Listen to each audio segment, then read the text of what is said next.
কক্সবাজারে পর্যটকদের ঢল। টানা ৪ দিন ছুটিতে পর্যটকদের পদচারণায় মুখরিত দীর্ঘতম সমুদ্র সৈকত। হোটেল মোটেলগুলোতে ঠাঁই নেই অবস্থা। বিচের সমুদ্র স্নান, বিচ বাইক, ঘোড়া আর জেটস্কি রাইডে মেতেছে নানা বয়সের মানুষ। দেশের বিভিন্ন প্রান্ত থেকে পর্যটকরা ছুটে এসেছেন কক্সবাজারে। বিশেষ করে চাকরিজীবীদের জন্য বিজয় দিবসের ছুটি নিয়ে এই সময়টি অবকাশ যাপনের সেরা সুযোগ হয়ে উঠেছে।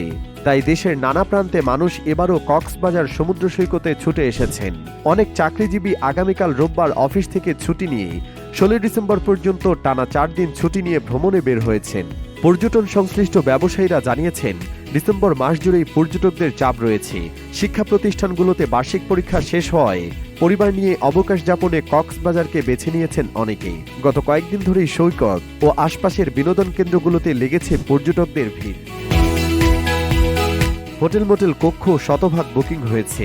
ব্যবসায়ীরা বলছেন, আগামী জানুয়ারি পর্যন্ত কক্সবাজারে পর্যটকদের আনাগোনা থাকবে। শহরের অভিজাত ও মাঝারি মানের হোটেল, রিসোর্ট, কটেজের কক্ষ আগাম বুকিং চলছে। চলতি মাসে অনেক হোটেলেই বুকিং শেষ হয়েছে। দিগন্ত ডেস্ক।